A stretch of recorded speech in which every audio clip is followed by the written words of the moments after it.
निलेश सांबरे यांना जर निवडणूक लढायची आहे, कारण जसं तुम्ही आता सांगितलं की अपक्ष म्हणून यशस्वी होण्याची शक्यता नाकारता येत नाही, म्हणून कदाचित यांची चर्चा चालू आहे, परंतु त्या चर्चेमध्ये अजूनपर्यंत दिरंगाईच होते. कदाचित हेच मुद्दा पुढे करून या पक्षांनी थोडीशी त्यांना थांबवलेला असण्याची शक्यता नाकारता येत नाही. कारण निलेश सांबरे यांनी याच जिजाऊ कन्स्ट्रक्शनच्या माध्यमातून कोट्यवधी रुपयांचे ठेके या जिजाऊ कन्स्ट्रक्शनच्या माध्यमातून घेतलेत. अनेक ठिकाणी त्यांच्यावर आरोप सुद्धा झाले की त्यांनी आंदोलने केली, ठेके घेतले आणि करोड रुपयांचा भ्रष्टाचार केला आणि हा भ्रष्टाचाराचा पैसाच त्यांनी जिजाऊ शैक्षणिक सामाजिक संस्थेच्या माध्यमातून संपूर्ण कोकणातील सामाजिक क्षेत्रात ओतला आहे. आणि ह्या पैशातूनच त्यांनी आता राजकीय प्रस्तावित राजकीय पक्ष आहेत त्यांना कुठेतरी आव्हान देण्यास सुरुवात केली आहे. आणि त्यामुळे निलेश सांबरे यांची इथेच कुठेतरी कोंडी केली पाहिजे. यासाठीच मध्यंतरी आपण बोलले की विधानसभेमध्ये त्या भ्रष्टाचाराचा मुद्दा उपस्थित केला होता आणि त्यांना काळ्या यादीमध्ये टाकले गेले होते. त्यामुळे काय वाटतं आपल्याला त्यामुळे? अगदी बरोबर आहे. मुळात राजकीय पक्ष बघायला गेला तर राजकीय पक्ष हा सुद्धा विचार करतात की सामाजिक कार्य जिजाऊ संघटनेचं भरपूर आहे, परंतु जो मतदार आहे तो हा सुद्धा विचार करतो की सामाजिक कार्य आणि राजकीय कार्य हा फरक जाणून हा मतदार असतो. आता जर निर्धार मेळाव्यामध्ये जर बघायला गेलं त्यांनी शक्ती प्रदर्शन नक्कीच केलं. काही पक्षांना म्हणजे भाजपा असेल, शिवसेना असेल, राष्ट्रवादी असेल या पक्षांना सुद्धा धडकी भरली असेल की निलेश सांबरे यांचं वर्चस्व एवढं आहे, जनता एवढी त्यांच्यासोबत आहे, परंतु मूळ मुद्दा असा आहे की हेच वर्चस्व हे राजकारणामध्ये टिकेल का, राहील का? कारण जनता हा सुद्धा विचार करते निलेश सांबरे यांना हे राजकारण, कारण मागील पंचायत समिती असेल, नगरपंचायत असेल किंवा जिल्हा परिषद असेल हे जिजाऊने लढलेली आहे. निवडणुका लढल्याच्या नंतर त्यांचे तिथे निर्णय सुद्धा त्यांच्या बाजूने आलेले आहेत, म्हणजे जिंकलेले आहेत त्यांनी काही जागा, परंतु तिथे त्यांना माघार काही ठिकाणी घ्यावी सुद्धा लागली. म्हणजे कदाचित निर्णय चुकीचा त्या ठिकाणचा असू शकतो, म्हणून त्यांना तिथे माघार सुद्धा कायद्यानुसार ज्या गोष्टी आहेत त्या घडल्या तिथे. मग कदाचित जनतेचा असा सुद्धा प्रश्न असेल की राजकीय अभ्यास निलेश सांबरे यांना तेवढा आहे का? कारण या ठिकाणी केंद्रीय मंत्री यांचं मोठं तगडं आव्हान आहे आणि 2 वेळा त्यांनी निवडणूक जिंकलेली आहे आणि तिसऱ्यांदा पुन्हा ते निवडणूक लढतायत आणि केंद्रामध्ये त्यांचं वर्चस्व आहे आणि त्यांच्या समोर एवढं मोठं आव्हान उभं करायचं आहे. मग हे आव्हान त्यांना कोणाच्या माध्यमातून असेल तर पर्याय म्हणजे काँग्रेस असण्याची शक्यता आहे, किंवा एकतर मग निलेश सांबरे हे भाजपाच्या माध्यमातून निवडणूक लढणार का, हा सुद्धा प्रश्न तेवढाच महत्वाचा आहे. कारण काही वेळेमध्ये कार्यकर्त्यांची संगनमत चालू असतं, हा सुद्धा संभ्रम जनतेमध्ये आहे. नक्कीच निलेश सांबरे यांचं आता एकंदरीत बघता ठाणे पालघर जिल्ह्यामधील जे सामान्य नागरिक आहे, हे सामान्य जनता आहे, त्यांच्याबरोबर एकंदरीत नाल जुळलेली दिसते. बघून कारण एकंदरीत पाहता या अगोदर निलेश सांबरेंनी सामाजिक कार्याच्या माध्यमातून सामान्य जनतेशी कनेक्टिव्हिटी वाढवण्याचा प्रयत्न केला आहे.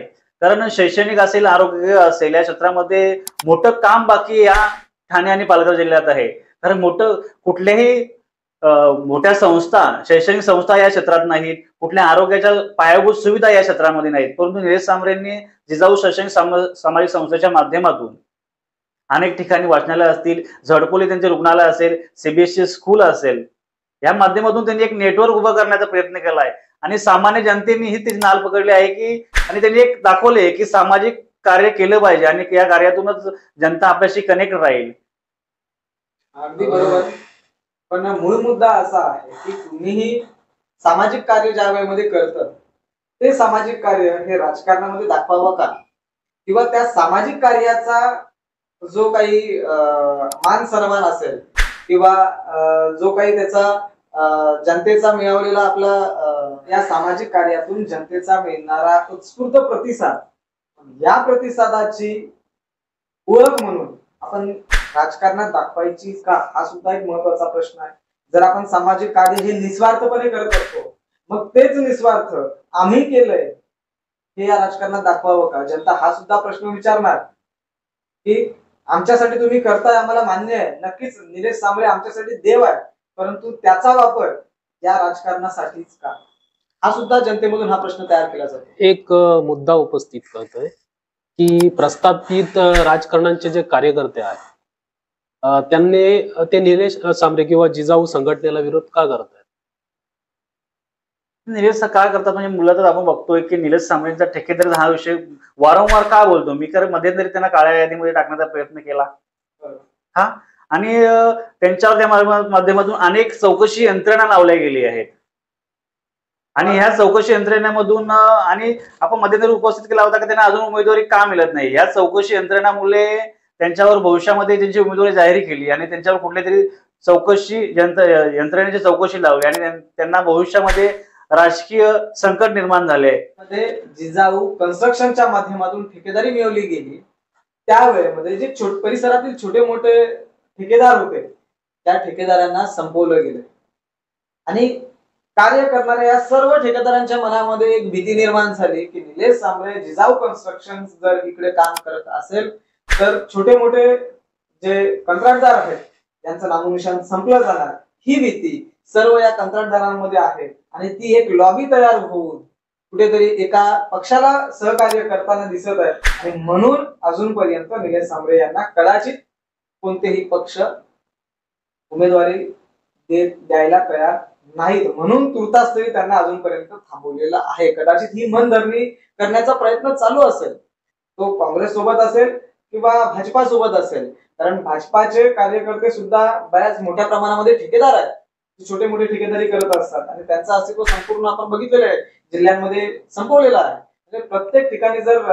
जिजाऊ कन्स्ट्रक्शनच्या माध्यमातून ठेकेदारी मिळवली गेली त्यावेळेमध्ये जे परिसरातील छोटे मोठे ठेकेदार होते त्या ठेकेदारांना संपवलं गेलं आणि कार्य करणाऱ्या या सर्व ठेकेदारांच्या मनामध्ये एक भीती निर्माण झाली की निलेश सांबरे जिजाऊ कन्स्ट्रक्शन जर इकडे काम करत असेल तर छोटे मोठे जे कंत्राटदार आहेत त्यांचं नामोनिशाण संपलं जाणार, ही भीती सर्व या कंत्राटदारांमध्ये आहे आणि ती एक लॉबी तयार होऊन कुठेतरी एका पक्षाला सहकार्य करताना दिसत आहे आणि म्हणून अजूनपर्यंत निलेश सांबरे यांना कदाचित कोणतेही पक्ष उमेदवारी द्यायला तयार नाहीत, म्हणून तुर्तास तरी त्यांना अजूनपर्यंत थांबवलेलं आहे. कदाचित ही मनधरणी करण्याचा प्रयत्न चालू असेल, तो काँग्रेस सोबत असेल किंवा भाजपा सोबत असेल, कारण भाजपाचे कार्यकर्ते सुद्धा बऱ्याच मोठ्या प्रमाणामध्ये ठेकेदार आहेत, छोटे मोठे ठेकेदारी करत असतात आणि त्यांचं अस्तित्व संपूर्ण आपण बघितलेलं आहे, जिल्ह्यांमध्ये संपवलेलं आहे. म्हणजे प्रत्येक ठिकाणी जर रस्ता असेल किंवा इतर कार्य जे असेल हे फक्त आणि फक्त जिजाऊ कन्स्ट्रक्शनच आहे.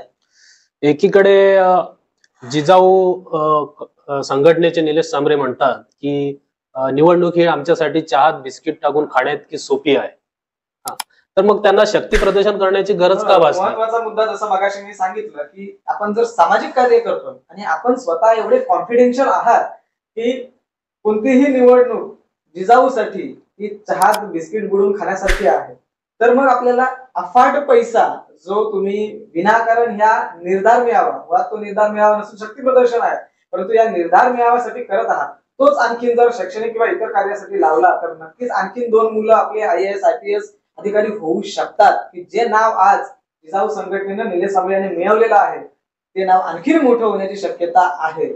म्हणून त्यांनी हे जे शब्दप्रयोग केलेला आहे की निवडणूक लढवणे म्हणजे आमच्यासाठी चहामध्ये बिस्किट बुडून खाण्यासारखं आहे, तर मग आपण स्पष्टपणे जाहीर करावं की ही निवडणूक जिजाऊ संघटना स्वबळावर अपक्ष लढणार.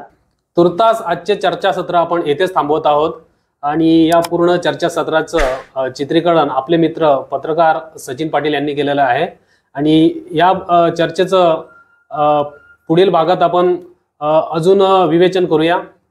धन्यवाद.